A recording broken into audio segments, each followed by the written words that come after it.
Good morning, everyone, and thank you for joining us for the Building Healthy Strong Communities virtual conference. This is our fourth session of the conference, Social Work and the Global Refugee Crisis. Before we begin, I just want to go over a few housekeeping notes. If you wish to receive CEs for today's webinar, you will need to stay for the duration of the time and respond to all the poll questions you see pop up throughout the presentation. You will see the first one momentarily. There will be time for Q&A at the end of the event, so please submit any questions you have in the Q&A box or the chat. We do encourage participation in the chat throughout today's presentation. We're going to wait just a few more moments before we get started, so sit tight and remember to respond to the polls. I'm going to throw up the first one right now. So you should see a poll on your screen right now. We're just asking who is in attendance today. And feel free to elaborate in the chat if you want to. Let us know if you're an alum, when you graduated, maybe what your focus area is. It's just fun to know who's in attendance. I'll leave the poll up there for just maybe another 30 seconds to a minute while some people are still filing in. All right, I'm going to go ahead and end the poll and share it so we can all see it. And it is now my pleasure to introduce Matthew Wallach. Matt is an alum of the School of Social Work. He is also a member of our Alumni Board of Governors and the Professional Development Committee who helped organize this wonderful conference for you all. And he is going to introduce our speaker for today. Matt, go for it. Thank you, Emma, and thank you so much for everybody attending not only the conference, but today's session. As we know, the refugee understanding is an extremely important topic during this time period, and we are so thankful to have Dr. Ashley Carrington here to help guide us through our understanding. Dr. Ashley Carrington is an assistant professor in the School of Social Work and School of Education at the University of Michigan. In her work, Dr. Carrington explores the educational and mental health needs and outcomes of refugees and migrant children, youth, and their families. Her research builds on over a decade of research and practice focusing on child and adolescent development among migrant and refugee populations, as well as other marginalized populations in global contexts like South Africa, Morocco, Peru, and Ecuador, just to name a few. Prior to her current role, she was a provost postdoctoral fellow and lecturer in the School of Education and the Department of Sociology at Johns Hopkins University. Carrington received a PhD and a master's degree from the Crown School of Social Work, Policy and Practice at the University of Chicago. Prior to attending graduate school, Dr. Carrington worked as a research associate at Northwestern University's Institute for Policy Research. And I'm not done yet. She also served a research fellow for the U.S. Department of State in Istanbul, Turkey, working with Iraqi and Syrian refugee youth in school and community settings. She also received a graduate certificates in forced migration and refugee mental health from Harvard University, the University of Oxford, and Northwestern University. We are so thankful and so excited to have such an amazing person guide us through our understanding. Ashley, thank you, and take it away. All right, thanks, Matt. I love that energy. Hello, everyone. I am excited to connect with all of you. I'm gonna get ready to share my slides. And yes, I saw in the chat, the weather is quite spectacular today. I'm looking forward to embarking on this with you. Just give me 1 second as I share my screen. Let's see. Oh, you know what? It says the other screen has to stop sharing. That makes sense. There we go. That makes sense. All right. So let's 1 second. It's always like this little pause. All right.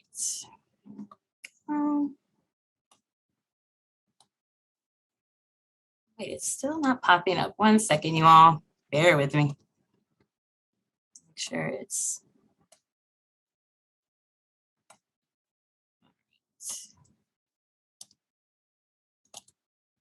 There we go. Now we can rock and roll. So once again, hello. Thank you so much for attending this workshop. Thank you for the introduction. I am looking forward to sharing a little bit about what's happening with the global refugee crises. But before we do that, I'm going to share a little bit more about me. My pronouns are she and her. I won't give too much background on, because a lot of it has been stated, but a common question that I do receive from people is, what motivated you to do this work? It's a logical question. And so I usually like to give a little overview of that before I dig into the actual content.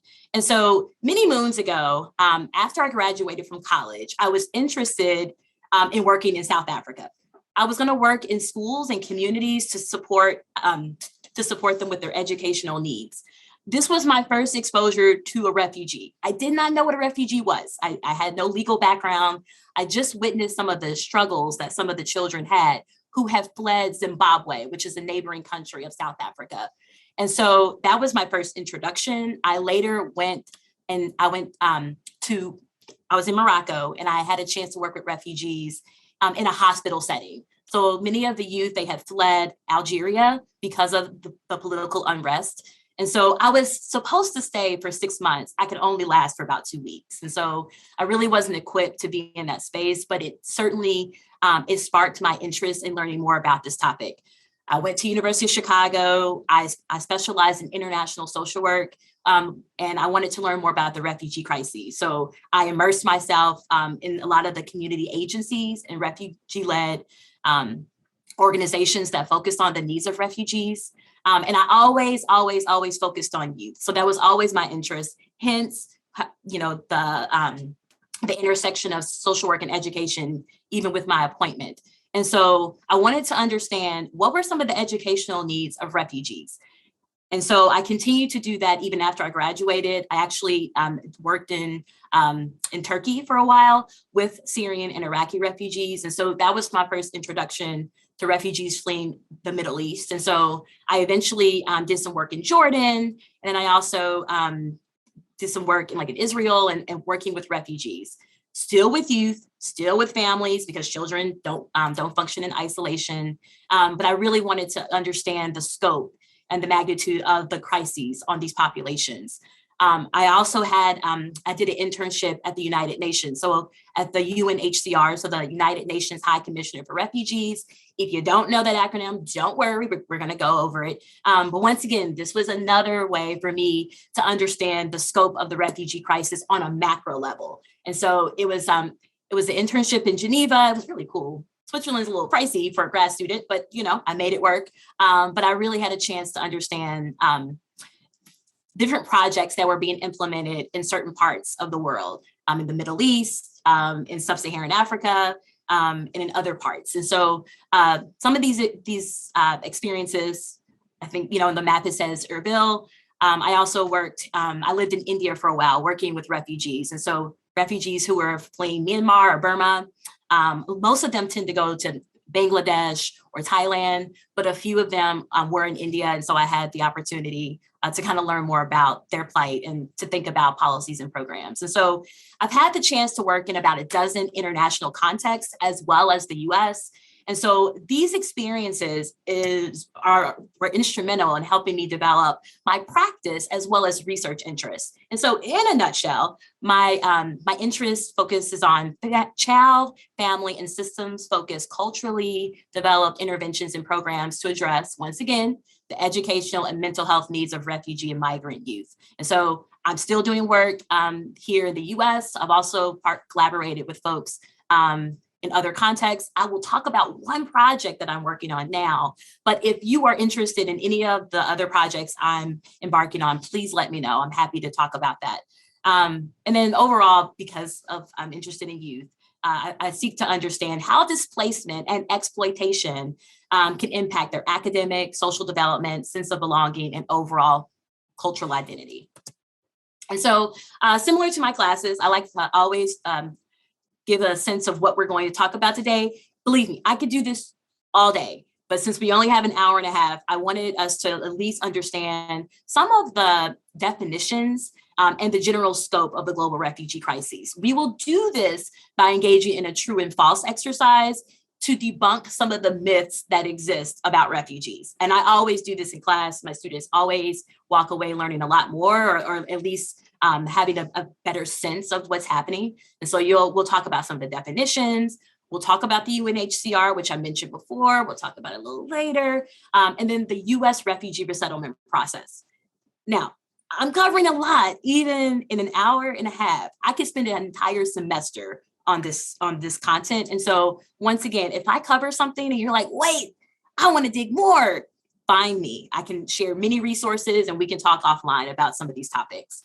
Once again, I'll also talk about a project that I'm working on here in Michigan with the newly resettled refugees from Afghanistan. And then finally, we'll have a Q&A. So you can pose your questions, we'll tackle them, and hopefully it'll be a robust conversation, or as robust as it can be on a webinar, but we'll make sure you can engage in the chat. Okay, so let me get the poll started. So this is true or false. But first, true or false, refugees are mostly men. Give you a seconds to. So once again, refugees are mostly men.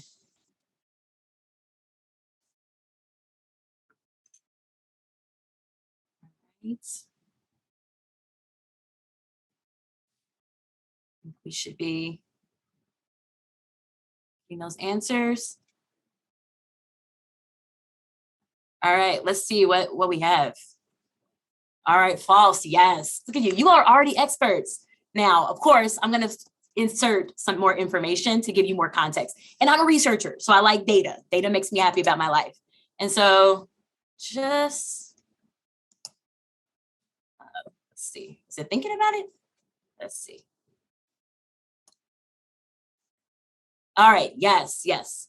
More than half of the world's refugees are actually children. And so this is another reason why I specialize in children and families, because sadly enough, children are the ones who are greatly impacted by refugee crises. Now, let me give you a little bit more context. An estimated 35 million forcibly displaced people are children under the age of 18, according to the UNHCR. So this includes 1 million children who were born as refugees, and this happens quite a bit. Children are born in refugee camps or with the status of refugee, and they can live in camps, for example, for decades before they even resettle somewhere else, if they resettle somewhere else, which we'll talk about. Now, UNHCR indicates for each year between 2018 and 2020, over 300,000 children were born to refugee parents. This also doesn't even consider the children who seek asylum without adults. And so that's a whole nother group of children who have to navigate a pretty tenuous and really difficult process of seeking refuge somewhere else. All right. Most refugees flee to the US, Europe, or Australia, Canada, countries in the West. So I'll give you a few seconds to do that. Once again, most refugees flee to the US, Europe, and Australia.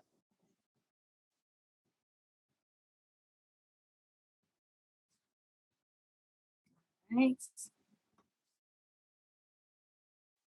All right, let's see what those results are. Oh, so this is okay. So not as clear. So we have 43% said true, 57% said false. All right, I need to know. I need to know the answer.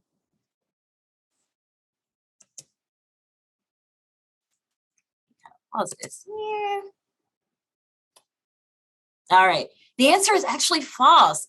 80% of the world's displaced people in 2018 were registered in countries neighboring the one they fled.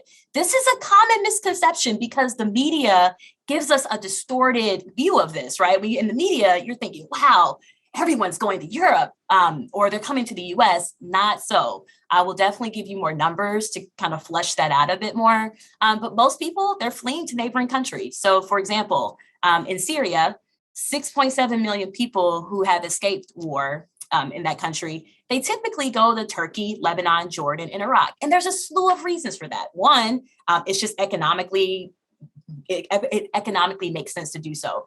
It's quite expensive to actually flee anywhere, right? So imagine if you're in the US and we have to flee to a neighboring country, you actually have to have money and resources to do that. Also, people typically want to stay within the region of the world that has similar cultural ideas or traditions, a similar religious background. They have some commonality in terms of their culture. And they typically have family members that may live in those neighboring countries. And so most people, if they have to choose, they want to choose to live closer to home. Also, the goal is they want to eventually go back home. So I think there's this idea that people really, really want to flee to Europe, or they've always had a desire to be in Europe or the US. No, they don't. They want to go home. They would prefer to be home. So of course, when a war starts, and we're seeing a lot of this with the conflict that's happening in Russia and Ukraine, people are hoping that, it'll end relatively soon so I can actually go back home. And so these are some of the reasons why most people, they're staying close to the region that they're fleeing. They're also staying within the country, which we'll talk about shortly. All right. And just because I love data and more information, I think the more content you have, the better. For many refugees, the idea of entering the US or Europe, as I mentioned before, it's really tough. And you see some of this in the news where people, they've lost their lives fleeing on boats to Europe, or getting to the US is just nearly impossible. Unless you're fleeing from like Central or South America, which is a different, unfortunately, a lot of the people there are seeking asylum and they're not considered refugees. Table that for now. Also, most refugees seek asylum close to home. So this gives you a number, 73% relocating to neighboring countries. And this is not always an ideal situation, as 86% of refugees are hosted in low and middle income countries. And so as you can imagine, people who are fleeing Syria, well, they're fleeing to neighboring countries that are typically pretty small. For example, Lebanon is like the size of Rhode Island, right? They have actually welcomed and are supporting droves of refugees. And so there's kind of an imbalance here when you have very small countries that are like low or middle income taking in so many people. It can obviously have an impact on the economy and just the overall well-being of that country. All right. And then this, I think, is important. For the UNHCR, the United States is just one of 29 countries in which refugees are resettled. Of the more than 26 million refugees, fewer than 1% are considered for resettlement. So once again, the news will have you believe, wow, we're resettling droves of people. No, we're actually not. Even at our highest during the Obama administration, I think the number was 125,000 people were invited to be resettled here. That's not a lot. And we'll look at some of the numbers so you can see how large the number of displaced people and refugees and other groups, but it's just a drop in the bucket. And so 1% of the people, the millions of people who are fleeing war-torn countries or political unrest, it's hard for them to actually to resettle. All right, next. Most refugees live in refugee camps, true or false? Once again, most refugees live in refugee camps or just refugee camps. I'm getting ahead of myself. I'm a little excited. So true or false? Let's see. All right, let's see.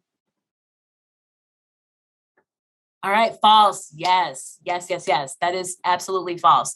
Now, once again, I have to give you a little bit more context around that.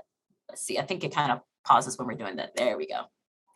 All right, because it's good to know. The reality is most refugees live in towns and cities. So they locally integrate into neighboring cities, right? Because remember, we talked about that last question. They're not coming to the US, as you may think. They're actually staying in neighboring countries. According to data published by UNHCR, 61% of all refugees were living in urban areas in 2018. And so Syria is an example. I'm probably going to use Syria a lot because I've done a lot of work in that region. I just realized that. I'm like, these are a lot about Syria. The largest number of urban refugees in 2018 were people who fled the civil war in Syria. In fact, of all Syrian refugees in the neighboring countries, only 8% are in refugee camps. Now, if we had more time, if you took one of my classes here, We would actually unpack the refugee camps. One is in Kenya, or like in Eastern Africa. It's one of the largest refugee camps in the world. They have over 300, I think definitely over 200,000 refugees. Many of them have lived there for decades. And so the refugee camps that exist, they're massive. Jordan also has a pretty massive refugee camp. However, of the millions of people who are displaced, they're still sticking relatively close to home, and they're usually in urban areas. All right, true or false? The US has fallen behind in its commitment to the refugee crisis. True or false? And this is crisis in general. So there's some crises that are more so in the news than others, but just generally. All right, let's see those answers. All right, true. And this was not a trick question. If you were like, no, I think they're okay. No worries at all. I'm going to agree with that, just so you know. And so let me give you a little bit more context of that. All right. So as I mentioned before, the number of refugees that the United States admits, it varies. It depends on the administration. I mentioned before, the Obama administration, they actually admitted more. During the Trump administration, the numbers plummeted. And so they were cut by more than 85%, setting record lows in comparison to both past Democratic and Republican presidencies. And this was like since this beginning. So in 1980, we had the Refugee Act that was created, and that kind of set the tone and set the laws around how many refugees were admitted. The president and Congress are the ones who dictate the number of refugees who are resettled each year. And so the numbers plummeted. That means, which had a ripple effect in terms of how many people were admitted here, the impact on refugee resettlement agencies. So they couldn't admit as many, people lost their jobs. It's a whole thing. In 2019, the US accepted 30,000 refugees. In 2020, 18,000. And in 2021, only 15,000. So as you can see, there's some overlap with the Biden administration, but it's usually like the year before in terms of like the fiscal year that's counted. So the numbers are slated to go up this year, but we don't know. This excludes the groups from Ukraine and Afghanistan. They came on special immigrant visas. And so that's a different agenda. And obviously there was a special humanitarian crisis that happened that dictated the increase in the number of refugees. But for the other refugee groups, right, because there's still other crises happening, which if we had more time, we would talk about how the media has skewed that a little bit. But there are other groups that are also fleeing war-torn countries and political conflict. And so that has altered quite a bit. All right, I will kind of skip through this, but it is a chart that kind of gives you a sense of how many refugees the United States has taken in versus Uganda, which once again is in sub-Saharan Africa, and it's vastly different. They've taken in way more refugees in the US, even though they may not have the economic resources to do so. All right, true or false? Anyone can become a refugee. True or false? Anyone can become a refugee.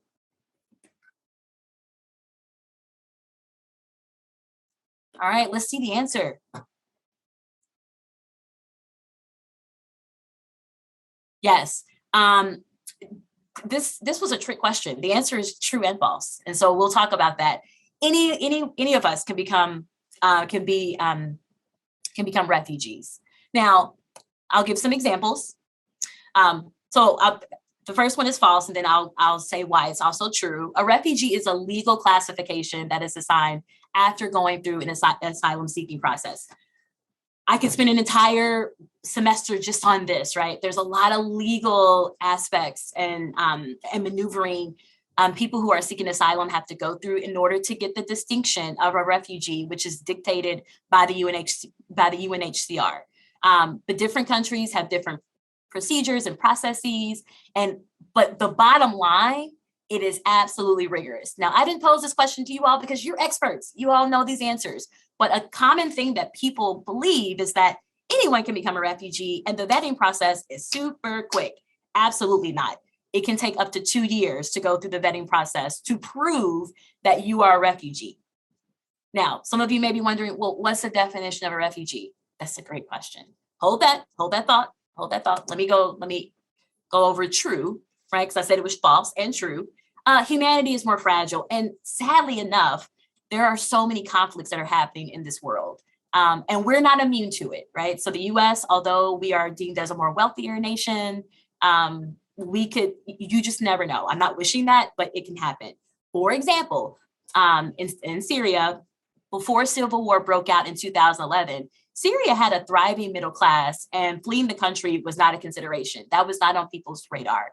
But after the Arab Spring and some of the uprisings that occurred, and a lot of the political unrest that ensued afterwards, it changed the landscape. And so I think some people have a misconception about the Middle East, and that's a different conversation. But this country, for example, as well as other countries in the Middle East, like Jordan and Lebanon, they were experiencing pretty relative peace. And so even in Ukraine, yes, that region is gone, it's definitely had some turmoil over the years and some friction between Russia, but things have escalated quite a bit. And so it can always happen, which is why many of us are sensitive to that and wish to offer a level of support to people who are fleeing, especially for reasons that are outside of their control.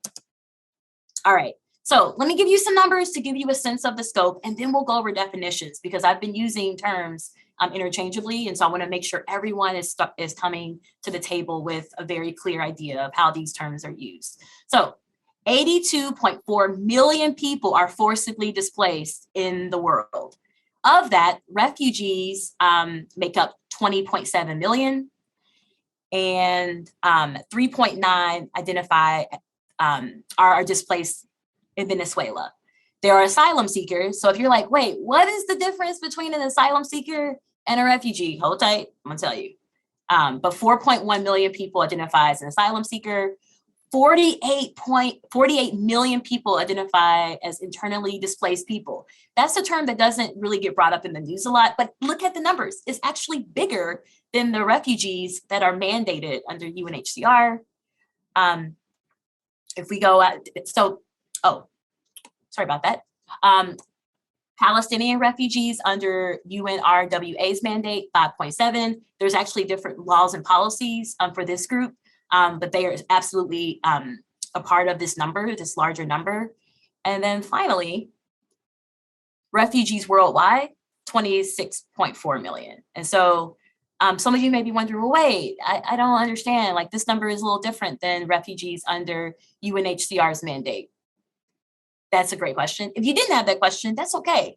You might want to know why that's different as well. And so let's unpack that a little bit. All right, so I can't see you, but if you have a piece of paper, or if you just want to process this in your mind, and you can add this to the chat, can you explain to me what is the difference between a refugee versus an internally displaced person, which is also known as IDP, a migrant, and an asylum seeker?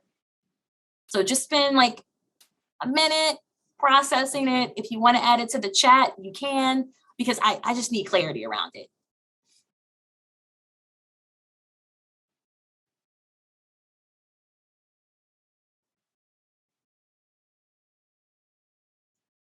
All right, so once again, define these terms.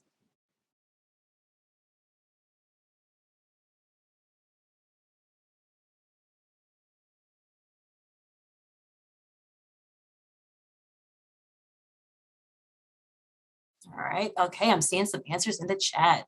I think asylum, yes. If violence, IDPs are in their own country, yes. I'll give another 15 seconds. And you don't have to put it in the chat, you can just ponder it. But if you want to, you can. All right, any others? All right, these are some good answers, by the way. Thank you. All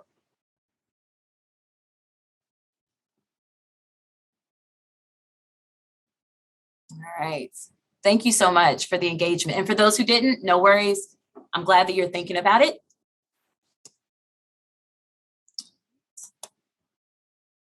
Okay, so here's a handy dandy chart that was created. I did not create this chart. In fact, I tried to put the sources of who did.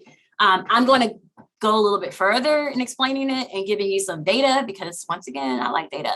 Refugees, they flee their homes. This is important. They're crossing an international border and cannot return home because they fear their lives and are in danger. Now, shortly, I'm going to give you the actual definition that was created by the 1951 Refugee Convention, but this is like a quick way to kind of unpack that. So they fled their homes, they've crossed the international border, and they have to have a distinction, the title granted to them by UNHCR, to receive international protection. So think about that, hold that. IDPs, they flee their homes for the same reasons as refugees, but they do not cross the international border. So I think I saw that answer in the chat. Right on, you were correct. And so they're still fleeing, they're still leaving their homes. They're still put in a pretty difficult situation, but they haven't crossed the border. The UNHCR, which we'll talk about shortly, I keep naming it, it's in the stats that that I've read. They actually still offer supports to these people, but they're not granted any legal protection because they're still within the confines of their country. Asylum seekers, they flee their homes and they claim they are refugees, but they still don't get any protection from UNHCR. They have to prove, now bookmark this, okay? They have to prove that they qualify for support by the UNHCR, but they have to prove that they fit within the definition of a refugee that has been established already. So bookmark that. I'm telling you, we're going to go through it, I promise. And then a migrant voluntarily leaves their home to settle permanently in another region or country for a variety of different reasons. Now, if you're thinking, whoa, Ashley, whoa.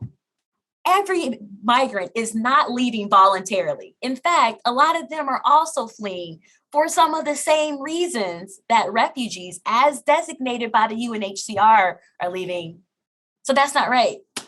If that's what you thought to yourself, then you're absolutely onto something here. And so this is why these definitions, they kind of get a little murky because the goal is to narrow it down and to exclude certain people from resources. I'm just going to give you the short answer, right? So there are many people in Central and South America who are fleeing because of they're living in violent countries, because they are also terrified of their lives, and they're fleeing to the US.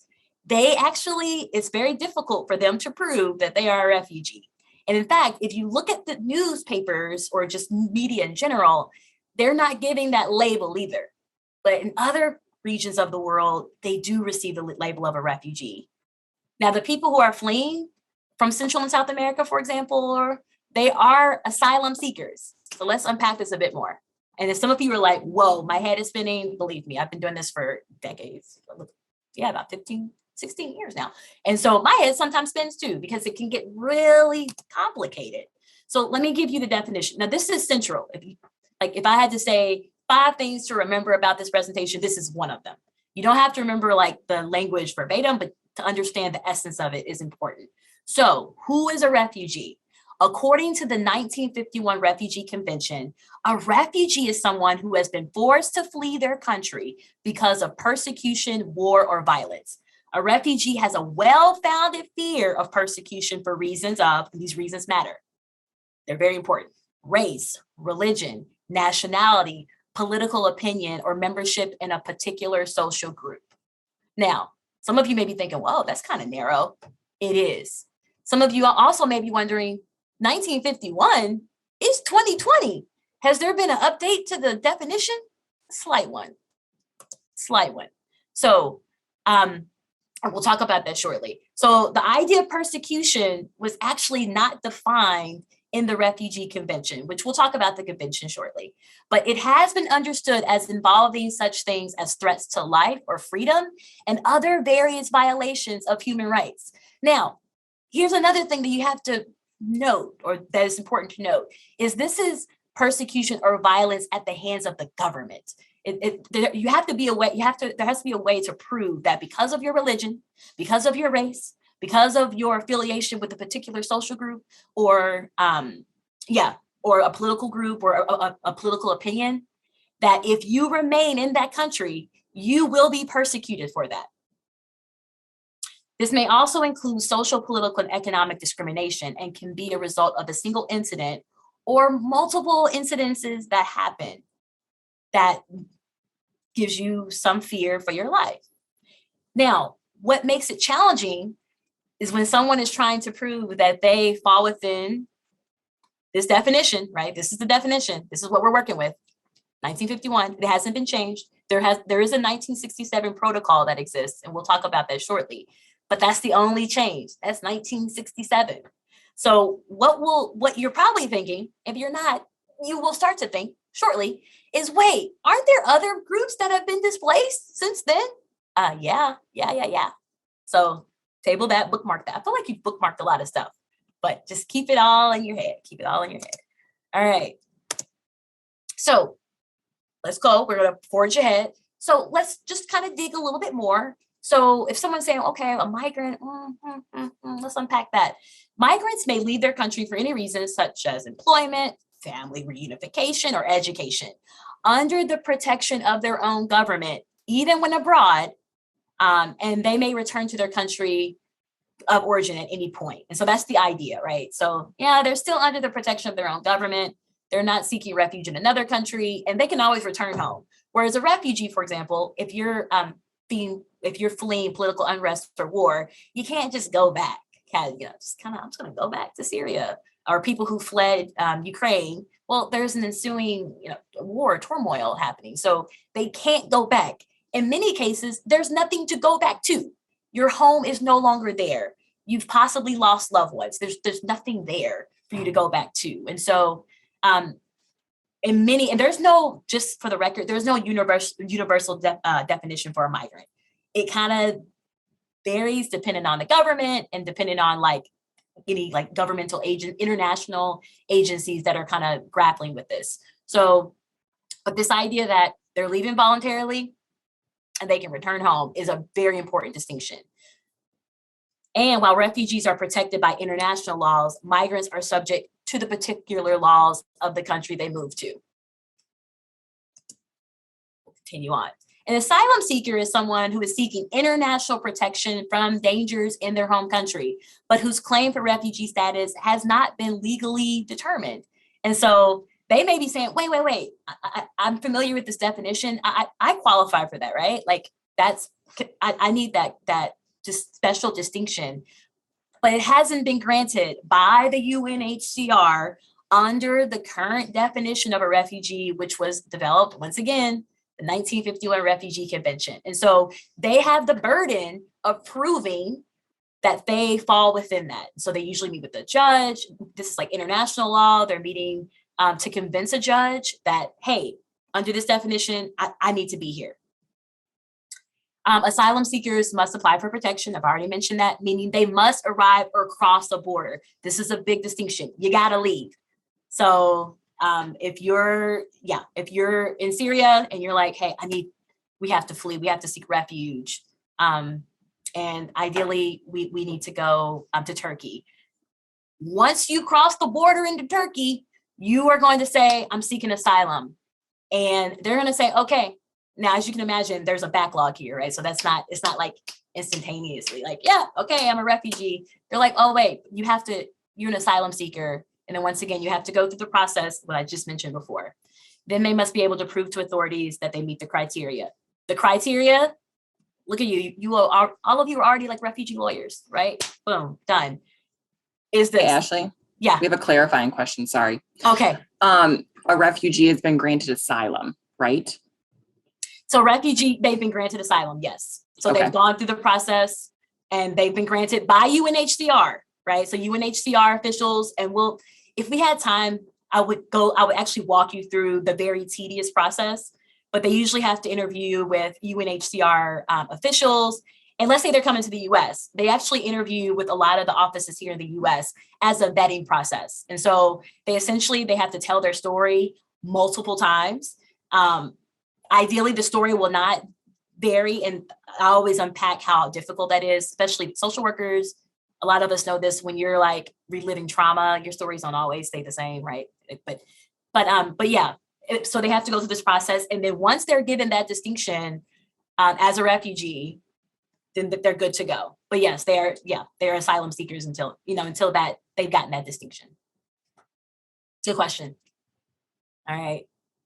I'm gonna forge ahead. All right. But once again, this definition, this is critical, because this is the definition that asylum seekers, they have to prove.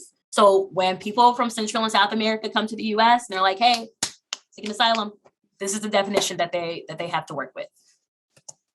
Okay. That's like a little, so think about it. Have you thought about it, computer? Maybe, maybe not.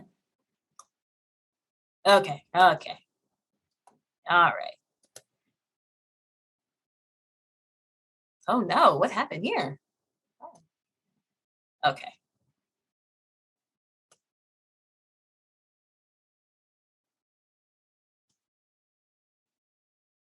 Oh no, are we having some difficulties? Just clicking on Twitter.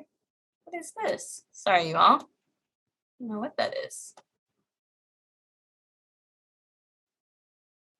I'm just gonna pause for a second. I'm not quite sure where that Twitter came from. What?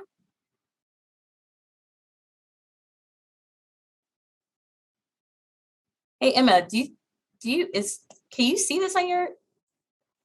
Yeah.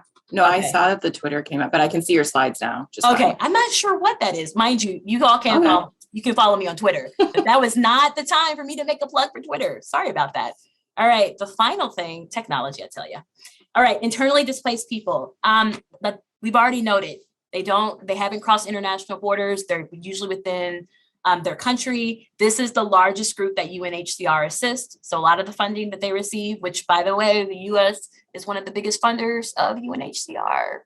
If we had more time, we would unpack that.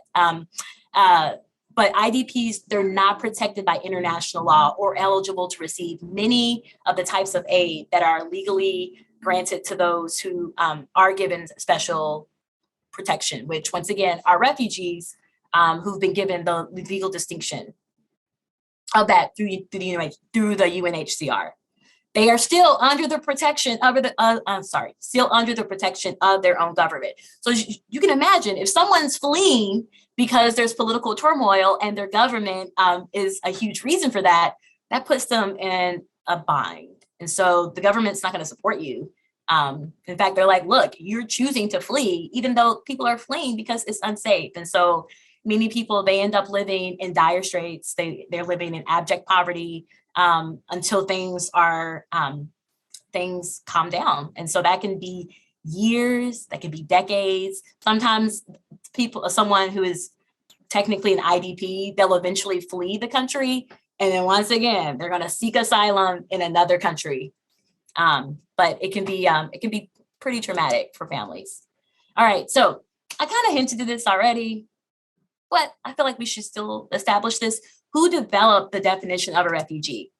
So in the 1951 Refugee Convention, or the formal title, the 1951 Convention relating to the status of refugees, that's long, so we just say Refugee Convention.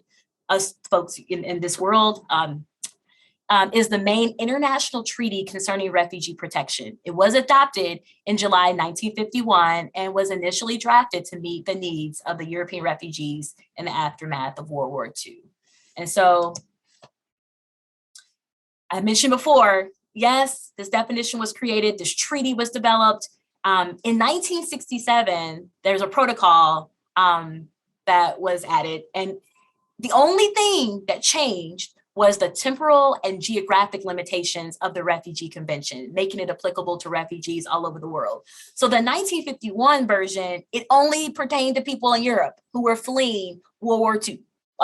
They were fleeing after World War II, right? So they were displaced. A lot of these were Jewish refugees. They were fleeing to other neighboring countries in Europe. And so the definition was mainly for them. Someone had the bright idea, and it was very important to say, wait, there's political turmoil and displacement all over the world. So we need to broaden it to include other groups. And we need to say it's beyond the years, after World War II. It should be any point that someone is displaced, that they could definitely apply to become a refugee. There are currently 148 states parties to one or both of the convention and the protocol. Now, I teach a human rights course. And sadly enough, the US, we have not ratified a lot of the other human rights documents to support marginalized groups like women or children. But the US, we are absolutely signatories of these two documents. Just in case you're like, wait, is the US a signatory? Yes, we are. It doesn't mean it always translates into policies. We've already looked at the data. We don't really resettle that many people, but we definitely, we are supporters of these two documents. So the 1951 Refugee Convention and the additional 1967 protocol.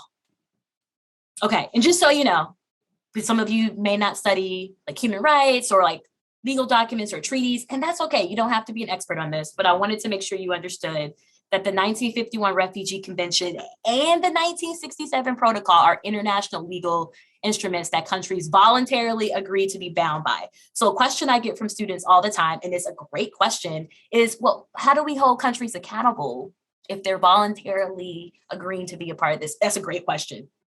Great question.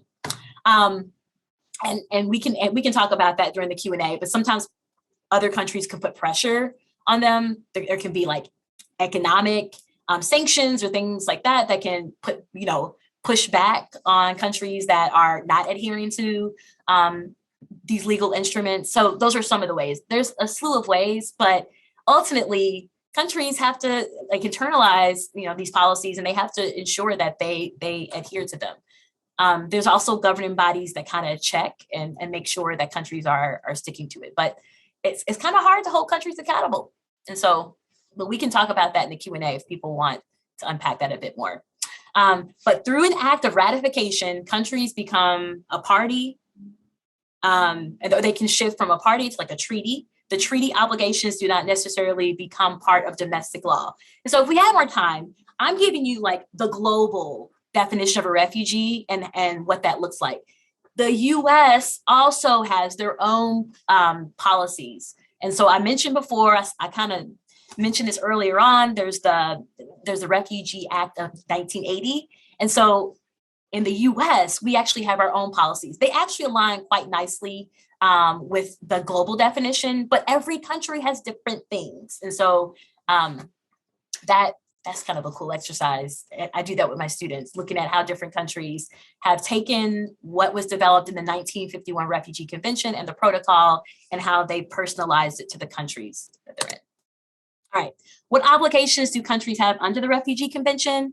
They impose several obligations on countries relating to the treatment and protection of asylum seekers and refugees. Now, here's the big thing. This is a huge part of the 1951 Refugee Convention. Not only do they define, or does this document define what a refugee or who a refugee is, but it also has the principle of non-refoulement. And this is critical. It requires that countries do not send refugees to a place where they will be at risk of persecution, nor to another country that might send them to such a place. And so once someone says, I'm seeking asylum to become a refugee, and they're granted that status, they can't be sent back.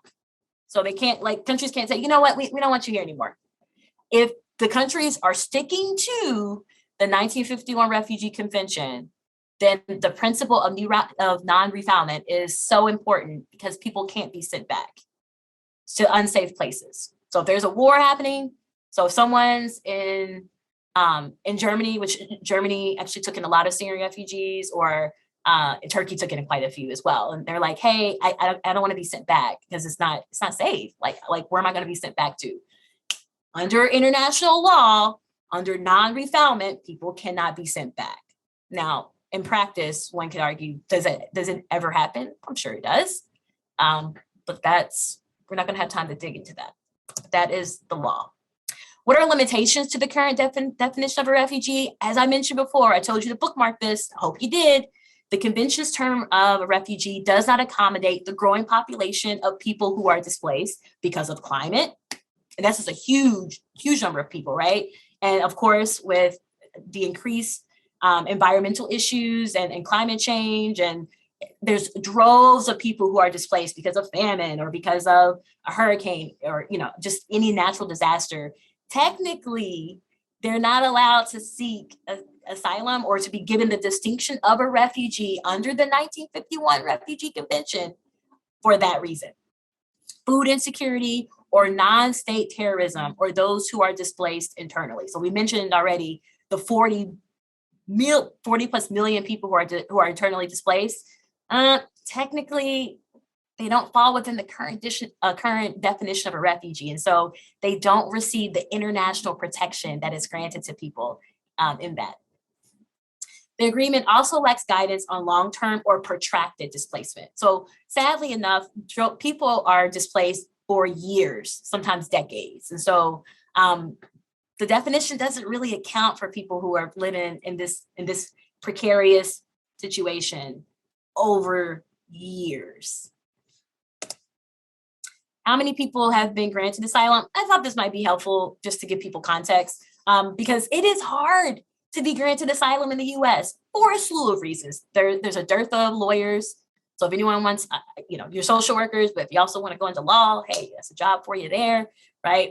But there's also, it's hard for people to prove that they're a refugee under the 1951 definition, under the Refugee Convention, right? It's really hard. Furthermore, you have to know that definition exists, right? Like, so you need to have some background or insight that this exists and that you need to fall within the confines of that. And so in 2016, for example, the most recent year for which data is available, over 20,000 individuals were granted asylum, which is about 28% of the 73,000 cases. Approval rates vary by immigration court from about 10% to 80%. Now, this is going to be dictated by who is in office. So during the Obama administration, the numbers were a bit higher in terms of people being granted asylum. Under the Trump administration, they were lowered. The Biden administration, the data doesn't exist yet. My assumption is they're going to grant more, but once again, there are so many obstacles for someone to be granted asylum. And so in the meantime, and once again, there's a backlog. So in the meantime, people are just kind of waiting. Sometimes people are in the US waiting. They might be in a detention center waiting. They may be sent back. And there's different programs. I teach on this in my classes, but there's different programs that were created under the Obama administration, where people had to wait in Mexico until their cases were heard. That could be years, right? And they're living in pretty dismal conditions as they wait. And so this can be, it can be pretty awful. And then once again, even if they're waiting and they finally meet with a judge, if they can't prove that they're a refugee under the definition, see, you are experts now, that definition is crucial, they can still be sent back. And so they may not be granted the legal definition or legal status of a refugee and will still be sent back. Who keeps countries accountable? So we kind of talked about this. There's no specialist international refugee court. However, the UN High Commissioner for Refugees, UNHCR, I think I've said this like 20 times now, but I'll go over one or two slides just to give you a little more context. They supervise how countries apply the provisions of the Refugee Convention. So this includes monitoring the overall situation of refugees and engaging with governments in relation to issues of concern. Now, once again, that doesn't always mean much, because they could have easily said, the US, oh my goodness, why are you all only admitting like 13,000 people, or like 25,000 or 30,000 or even 125,000? Couldn't you admit more? The US can always counter that and say, well, no, this is what we've agreed upon. Yes, we are signatories of the 1951 Refugee Convention and the protocol, but we just don't feel like we have the infrastructure to actually support more than that. So yeah, the UNHCR may put some pressure, but once again, it's no guarantee that a country is going to alter their policies or programs to support the droves of people who need refuge. All right, so what is the role of UNHCR? Just so you know for your life, I'm gonna share with you. It has these, I kind of whittled it down to like two main functions, but we could do like subcategories. So the goal is to promote the rights of refugees and to monitor the implementation of, this just sounds familiar, the 1951 Refugee Convention by its states parties. It's also to protect refugees by working with states on the examination of the administration of legal problems that may occur as countries are seeking to support refugees. And so there are 3 durable solutions that the UNHCR has come up with. Voluntary repatriation. This is the ideal situation. And essentially what this means is ways or strategies to return people back to their countries. And so sometimes if someone expresses an interest, like I want to go back home, well, it might not be feasible if there, once again, is a war that's ensuing. But they do allow people to actually go back and visit and do like a survey and, to kind of survey the current situation to see if it's feasible for them to come back. If not, they will stay within, the country where they're seeking asylum or where they have been resettled. The more common thing, so most people don't return home. I think I looked at the data and either in 2021, I think 125,000 people were voluntary repatriated from the US to other countries, the countries of origin, which is not, and not just the US, sorry, in other countries as well, like in Europe and in the US, sorry. 125,000 is not that many people, but once again, people can petition to the UNHCR, like, hey, refugee, is it possible for me to go back home? And the UNHCR, technically, they're supposed to help people in that situation. What we've kind of talked about before is implied people typically locally integrate into countries where they're seeking asylum. So I've used Syria as an example quite a bit. I'm going to use it again. If they're in Lebanon or they're in Turkey or in Jordan, for example, many of them will just locally integrate. They'll just become a part of the fabric of the country. They don't know how long the war will continue. Perhaps, once again, there may not be an infrastructure in place to offer them refuge or for them to return home. And so they'll just kind of become a part of the new country. And they may seek asylum, right? They may seek support or get the legal definition of a refugee. But remember, it takes time for that to happen. And many people are not granted that. Remember, if you recall, and I've shared a lot of numbers, so if you don't remember, no worries. 1% of people are actually resettled. So that's the third one. The third country of resettlement, that's what you're typically hearing in the news. Like, oh, people are up in arms. Like, oh my goodness, we're resettling all these people. They're usually talking about the third durable solution that was established by UNHCR. And so this is when people will connect with UNHCR to prove that they are indeed a refugee. And under the definition that you've learned, and remember, you're experts now, and if they are granted that, if the UNHCR has in fact deemed them a refugee, then they are resettled to the US, many in Canada, Australia, and other parts of Europe.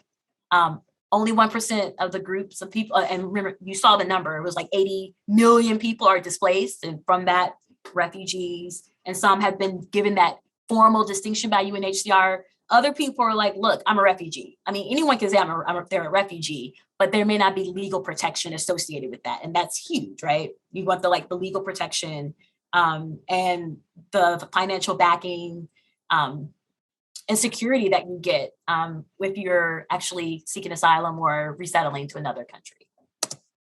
All right, the US refugee resettlement. We won't have time to go through all the language around it, but I wanted to give you kind of a general sense of what the process consists of. As I stated, it's an average of 2 years from when someone actually meets and it meets with someone like a representative or representatives from the UNHCR and identifies as a refugee who will need resettlement. They're usually, so in this instance, we're talking about the US, the UNHCR assesses each individual case. They gather information. Now, this process, that step seems very easy. It is so tedious. It is tedious. So this individual, or typically it could be families as well, they're meeting with droves of people, with multiple government officials and representatives from different agencies, and all of their information is being gathered. Their health records, the reasons for why they fled. And if we had more time, we would unpack that. That's a lot. That's a lot to have to convey to strangers in the UNHCR. So it's usually people that are based in the countries where people are currently seeking asylum. And then once again, if they're granted the status of a refugee, they can be resettled somewhere else. but it's almost like they have to make a case. Families, individuals and or families have to make a case for why they qualify for this. It can be quite jarring. I'm going to just simplify with that one statement, but it's a lot. It's quite draining and it's quite taxing on people. So the resettlement support centers, so RSCs, and U.S. government intelligence agencies run background checks and security clearance processes. So if you ever hear someone say, it's easy to get into the US, like, or this idea that terrorists are coming, especially from Middle Eastern countries, you can go back and say, are you kidding me? The RSCs and the US government, they vet everyone who comes to the US, especially if they're coming as a refugee. There is no way you're going to get into this country if you have any connection to terrorist groups or any type of political group that invokes violence. It's not happening. And so a lot of people, they think that, they're like, no, they're just letting anyone in. They're probably more vetted than even people in the US. And so that's another myth that I usually bring up for people who, usually social workers, we're kind of drinking the same Kool-Aid. If you're attending this workshop, my assumption is you probably care about this issue. And so you probably knew that. But believe it or not, there are many people who think anyone's just kind of entering the US and there's no vetting process. Absolutely false. And if anyone's interested in like the actual government agencies and offices, send me an email. There's like infographics that kind of gives you more context. But for the sake of time, can't do that. There's in-person interviews. So DHS conducts face-to-face interviews to determine whether the application qualifies for resettlement. There's medical screenings. So these are pre-approved applicants. They go through medical screenings. As you can imagine, because our healthcare system is awful, that's my statement. We can debate that later, but because, or it's not, it's lacking. How about that? That's a little better. Sometimes the U.S. government, they'll exclude people if they have really chronic health issues, for example, because like we don't want to take in more people and have to manage their health. And so these are all ways, believe it or not, to vet people and to exclude people from getting in the U.S. And then finally, matching with a sponsor agency. So approved applicants are assigned to local NGOs that assist them upon approval. Those NGOs help refugees integrate and become successful. And integration can look like helping them find jobs, helping their children enroll in schools, giving them like orientations of like the new culture, language development, et cetera. But by the time they get to this process, they've gone through years of this, right? Like they're exhausted. And then they have to come here and they're supposed to locally integrate within like a year.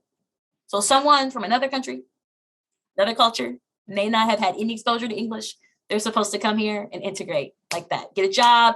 Usually it's not within the field they were actually trained in. So many people who are highly educated, for example, in Iraq, a lot of the refugees who came here, highly educated, doctors, lawyers, teachers, they can't get those same jobs when they come here. The US doesn't honor their previous educational and work experiences. And so they end up having to enter the workforce and they may work at a hotel or like working cleaning services, which there's nothing wrong with those jobs. But if you've been in a certain field for decades, like many of us, we're social workers, I'm a professor. And then for a government to say, we're not going to honor that. So you got to find a job somewhere though.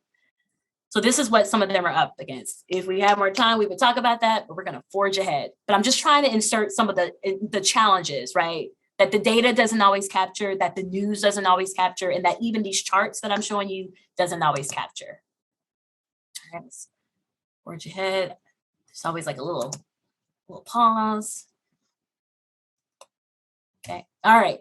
Refugee resettlement, just to give you some numbers, in 2021, a total of 11,411 refugees, so 18% of the announced target were actually resettled in the US under the refugee ceiling of a little over 62,000. So as you remember, or maybe you don't remember, that's okay. The president and Congress, they set the numbers. So there was an increase, right? There was an increase. 62,000, that actually wasn't the number that was resettled. This happens every year. So they'll set the ceiling, doesn't mean it's always going to happen. In 2021, the US welcomed refugees from 50 countries. The top 5, this should not be surprising to some of you: the Congo, Syria, Afghanistan, Ukraine, and Myanmar. Those will probably be the top numbers even for this year as well, which shouldn't be surprising. It aligns with what you're hearing in the news. Once again, refugees from Afghanistan and Ukraine, they're given a special status, but they're absolutely going to be some of the refugees that are resettled here. Like the top numbers will come from those countries. We should be happy. If you're in Michigan, guess what? Michigan actually resettles quite a few refugees. And so not surprising, some of the larger states resettle the most: California, Texas, New York. I'm from Kentucky, so a little shout out to Kentucky. Many times I can't give a shout out to Kentucky because of some of their policies, but this is one time I can. Yay. And then, as you can see, number 5 is Michigan. And so Michigan, we resettled quite a few refugees. Many of them are resettled in like Dearborn, Grand Rapids. There's quite a few that's being resettled like in Detroit, that wasn't the case in the past, but because of the large number of refugees from Afghanistan, many of them were resettled in Detroit, but mostly that resettled in cities that already have a pretty large refugee population. And you can see some of the other states: North Carolina, Washington, Ohio, Pennsylvania, and Georgia. And so I just wanted you all to get a sense of where a lot of refugees are going, but they are dispersed all over the country. And they're usually resettled if there's an existing ethnic enclave or group there in that state that exists, just so they can be around others with a similar cultural background. And then finally, we're wrapping up. I wanted to give you a little flavor, a little sense of some of the work I do. This is a project that I'm currently working on. So I could have did some studies I've done in the past. If you're interested, find me, let's connect. I can talk about the work that I've done, especially with youth and children and families. And this study will ultimately help with that as well. But I was interested in understanding how Michigan, as you saw this, Michigan was ranked number 5.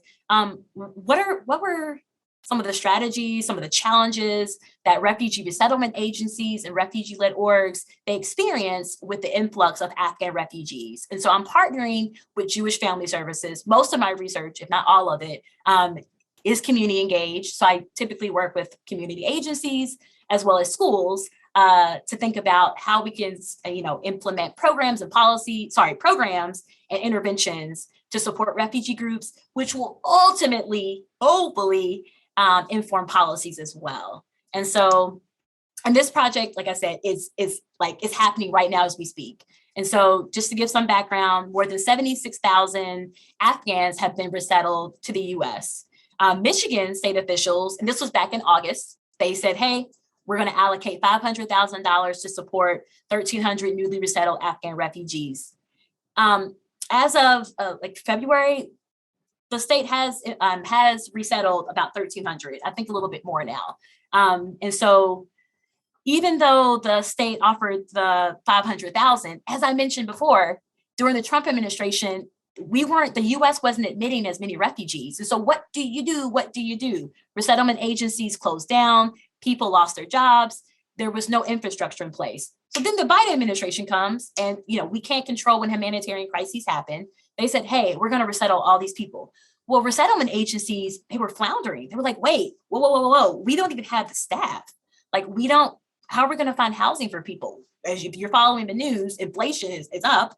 The housing, but there's not a lot of housing available. And so I was interested to understand, how are these agencies, how are communities, and how are the refugees themselves actually processing all of this? How are they able to locally integrate, which is one of the ultimate goals of resettlement, when there's all these challenges that have come up?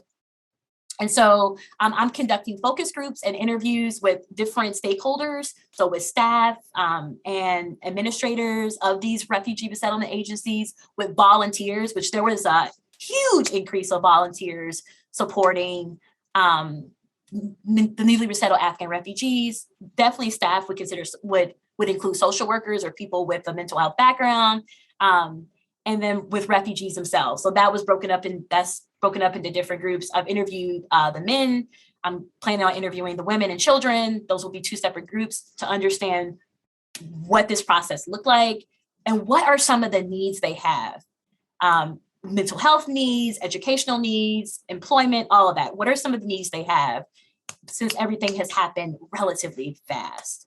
So in terms of findings, these are preliminary. Come back and see me in a year, and I'll have a full study, the findings. But some of the findings that have come up, lack of housing, clothing, and employment opportunities for newly resettled Afghan refugees, this had a snowball effect. For example, some of the schools, they didn't have like the supports available for the Afghan refugee youth. And they also didn't have a lot of information and support for the families to integrate them and to make sure that they felt comfortable. Also, when the families couldn't find housing, they couldn't enroll in school because you have to put an address down.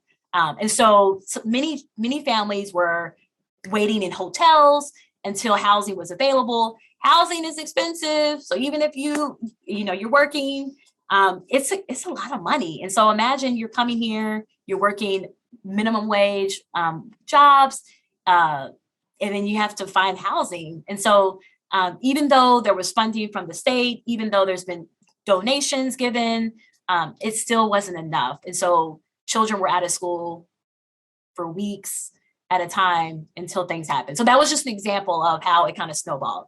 A second finding was resettlement agencies were not equipped to support the influx of refugees. So there was a heavy reliance on volunteers. There was a push for sponsorship. This is a whole nother topic.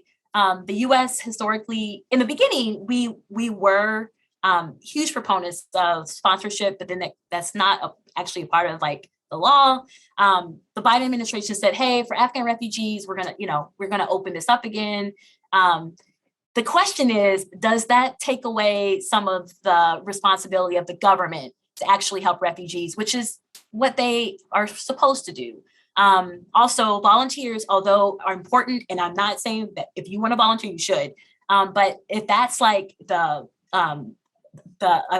major way that you're able to connect with folks or to get funding, that's or the only way, or one of the top ways to get funding, that's not sustainable. And it can fluctuate based on how many people are engaged. And so resettlement agencies are seeking to figure out how to manage that. And then finally, not surprising, the increase of mental health or the need for more mental health supports. And so social workers, we need you. If you're thinking about doing this work, we need you. We need more people who are interested in supporting refugee groups, who are familiar with the language and the culture, and the actual refugee resettlement process. So kind of what you got, but then even more to understand the scope and some of the challenges that the families are facing. And then so I always get this question, we can talk about this. I want to make sure we have enough time for Q&A, but ways for you to get involved, you're kind of doing it already. Not kind of, you are doing it. Let's own it.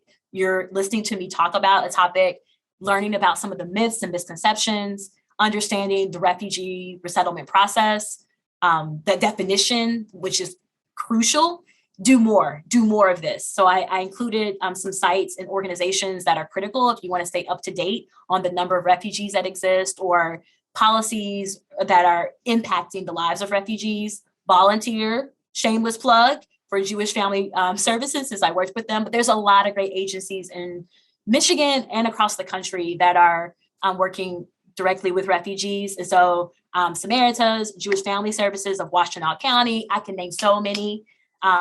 People can put some in the chat if you're working with a resettlement agency or refugee-led org, but a lot of great work is being done. Donate money, not just money, clothing, home appliances, anything that you need. Also welcoming refugees when they come to the US. So being at the airport when they come so they can see people who support them and helping to set up apartments or homes for refugees. There's so much that can be done. And the agencies that I listed and the slew of others can offer you some insight on that.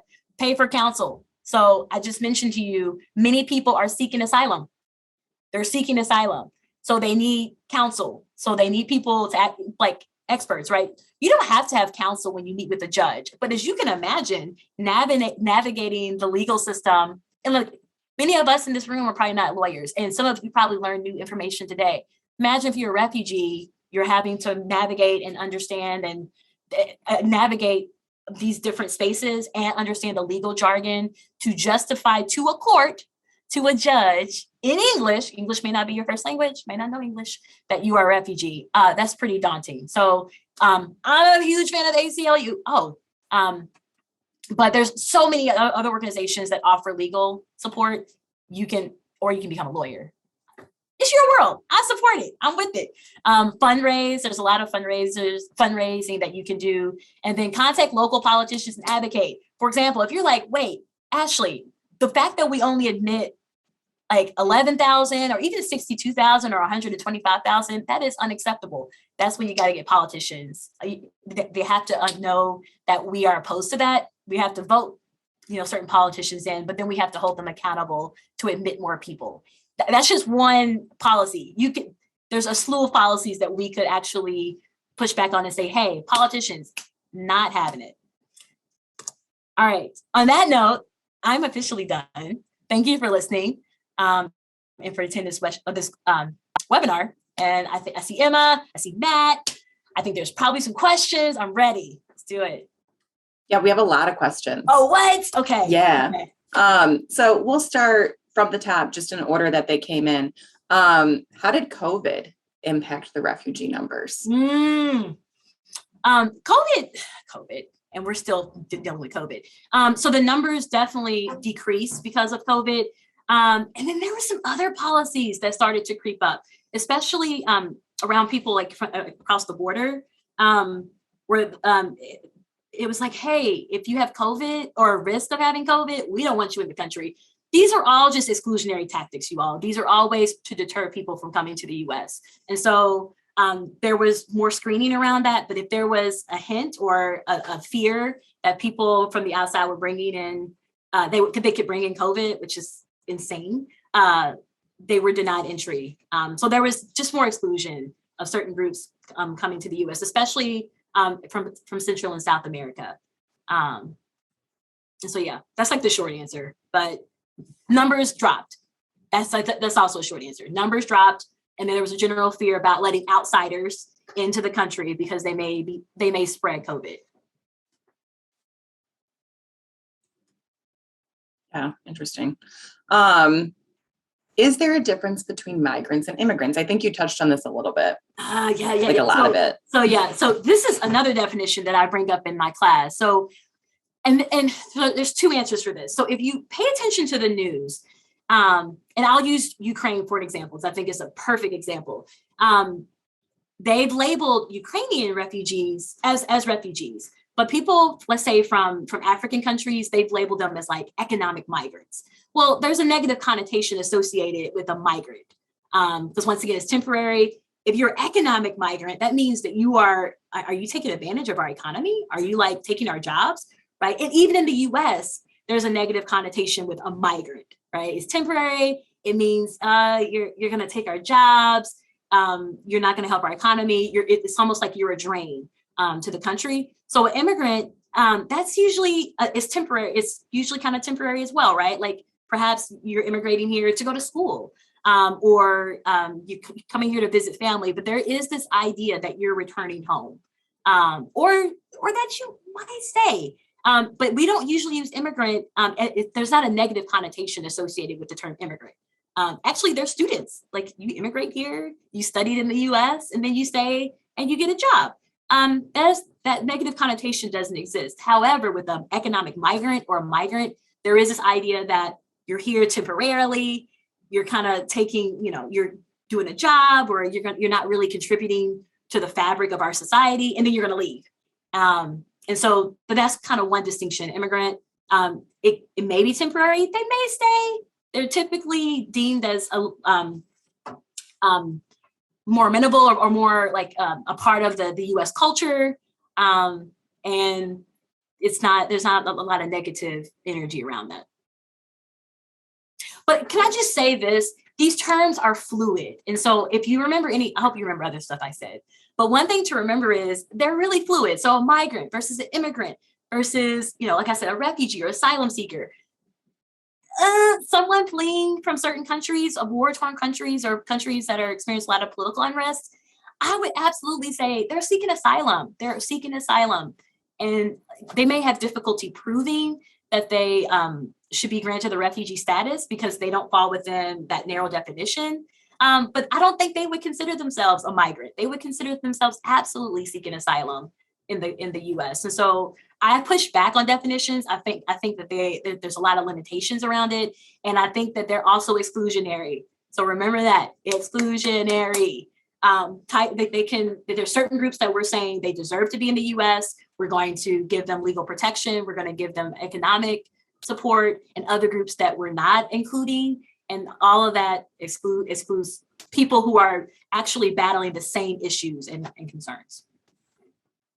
Okay, sorry. That was like. No, that was great. And there was actually just a comment, love your energy, enthusiasm, commitment to the issues related to human rights. Oh, geez, now they're all flooding in. Oh, thank you. That is so affirming. I appreciate it. So this next one, there were a couple people that were interested in this. Is there any research on risk assessment, cost, benefit analysis, et cetera, of what would happen if we just remove the vetting process and let everyone in? Refugees often need support, so catching them so they can be connected to services makes sense, but it seems like a lot of resources are spent to really just make everyone's lives harder. Whoever said that is a great idea. I am not familiar with assessments, but I'm writing it down because now I want to be. I agree. I think the vetting process, there's too many layers to it, and I think it's also exclusionary. And so I think if it doesn't exist, there should be. But I'm writing it down. So wait, Emma, are you going to have access to these questions? I'm putting them all in a document. Yeah. So the answer is, and I'm one of those professors when I don't know, I admit I don't know. But I'm intrigued enough that I want to know. And so I'm not aware of assessments off the top of my head, but I want to find out. But I think that there should be ways to minimize the insurmountable layers that it takes to actually, prove that you're a refugee. I think it's ridiculous. I think actually, if there's a phrase, exclusionary is probably one, like terms to remember from this. And then the definition is narrow. There's so many things we could do here, but yeah. This should, I don't know, maybe be a yes or no. Can refugees vote in the state of asylum? No. So, because remember, they're not granted, they're not a citizen. So like in the US, once you become a refugee, you come to the US, you still have to apply for a green card, and you still have to apply to become a US citizen. So you still have to go through those natural channels, but you come here, you have the legal protection, so you can't be deported. And that's a big difference, right? So which is why people want to get that status, because if you're an asylum seeker, if you're waiting to meet with a judge and you're seeking asylum, you're technically not here legally. That's why they're kind of living in a precarious state. If you're a refugee, you are granted legal protection, so you can't be deported, but you can't necessarily participate in all of the, all of the rights, right? So I was like, well, the word, I'm teaching a human rights course later today, the rights that a US citizen would have.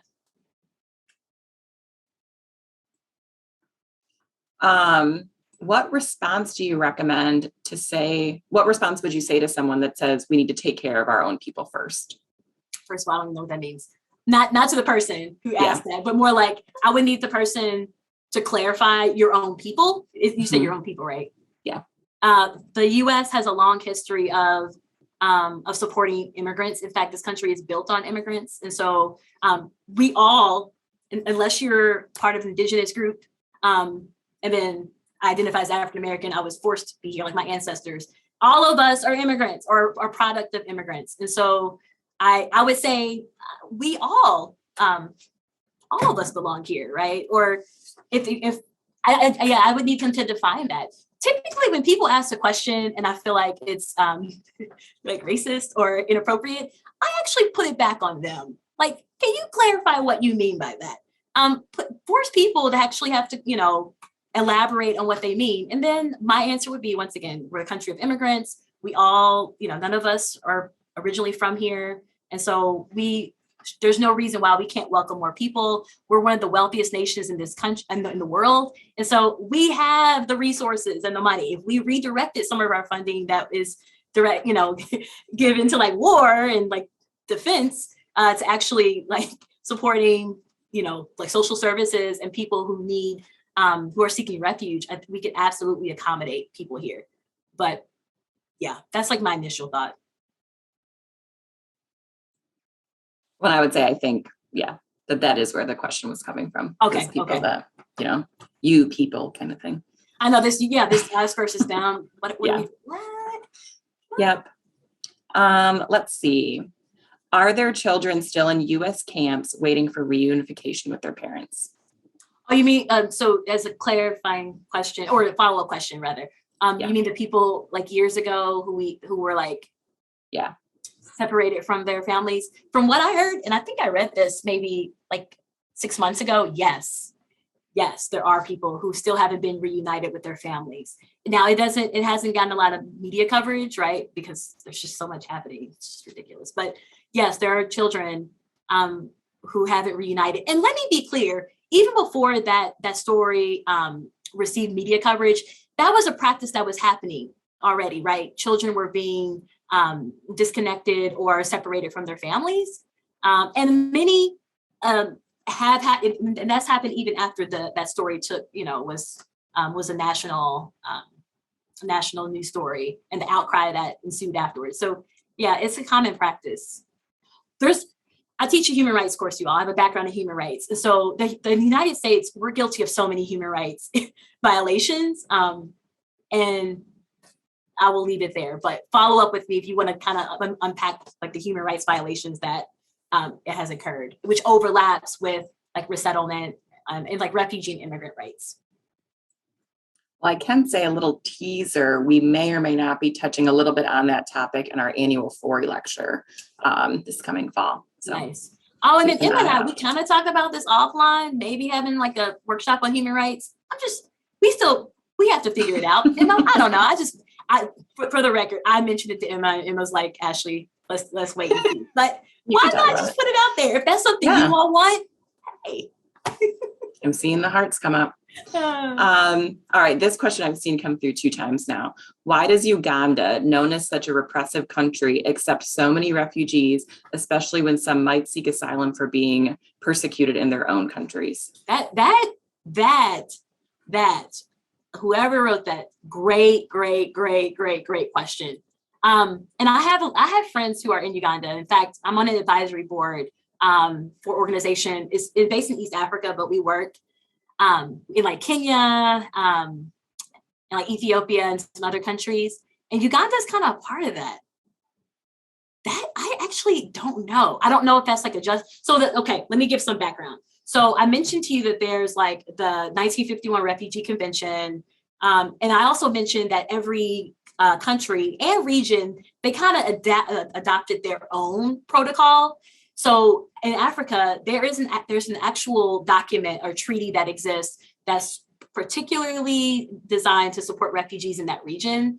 And so I know Uganda is a signatory of that. And so I don't know if they're trying to kind of correct a wrong, right? So the decades and the years of like instability and political unrest, and their goal is to kind of change that narrative.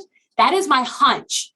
But let me tell you this. This is a question that I can ask some of my friends and the folks on the advisory board what their stance is. And many of them are lawyers, like they're like refugee lawyers. So when we get into the weeds, I like to lean on them to understand, well, like what is the legal impact and why? So that is a good question. Why is Uganda, when they have been the creators of a lot of the trauma and political unrest, now that they're admitting more? My hunch, one guess is changing the narrative and being more responsive to some of the needs of that region. Because many of the refugees who flee to Uganda, they're from that region. So they're just going from a neighboring country of Uganda. And so I think that's one.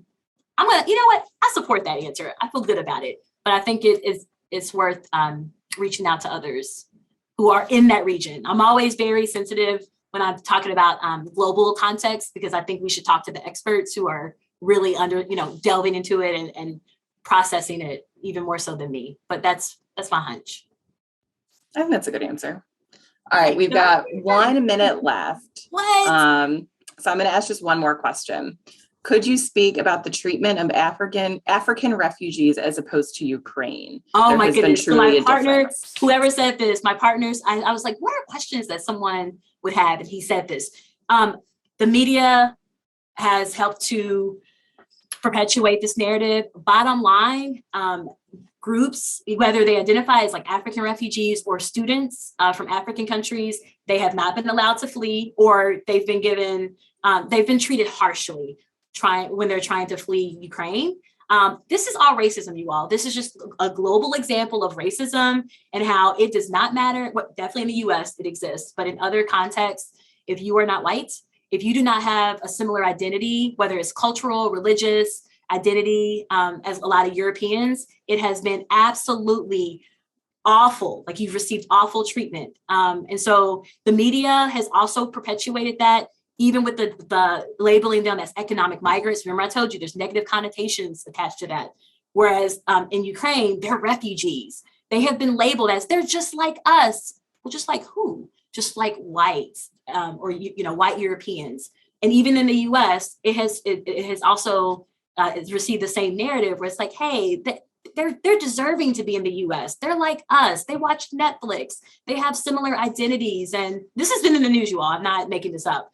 And so they deserve to be here. Whereas people from Africa, come on now, they're not like us. It's probably their fault. I'm just naming things I've heard. It's probably their fault that they're displaced. And this is also in the Middle East as well. The narrative has been vastly different. Islamophobia and xenophobia is rampant with certain groups from the Middle East and from African nations. And so they have not been labeled the same way in media. They have not received the same treatment.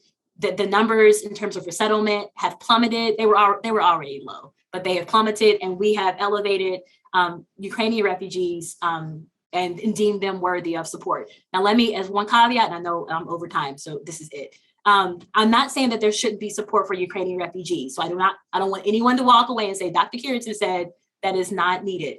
I just think that the narrative has been skewed and focused on this one group, and there is political unrest. There are refugee crises all over the world, and droves of people, mostly Black and brown people from the Middle East and from sub-Saharan Africa, and even from like Myanmar and Burma, for example, many countries that are not a part of the narrative.